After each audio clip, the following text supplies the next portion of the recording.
రంగారెడ్డి జిల్లా బాలాపూర్లోని రికవరీ హాస్పిటల్లో ఓ డాక్టర్ ఆత్మహత్యకు పాల్పడ్డాడు. ఆసుపత్రి యాజమాన్యం వేధింపులు తాళలేక పాయిజన్ ఇంజెక్షన్ తీసుకుని డాక్టర్ ఖాసిం సూసైడ్ చేసుకున్నాడు. ఆసుపత్రిలో డీఎంఓగా పనిచేస్తున్న ఖాసిం ఒక రూమ్కు లాక్ చేసుకుని ఆత్మహత్యకు పాల్పడ్డాడు.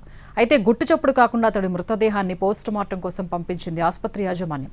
తమకు న్యాయం చేయాలంటూ ఖాసిం కుటుంబ సభ్యులు, బంధువులు డిమాండ్ చేస్తున్నారు.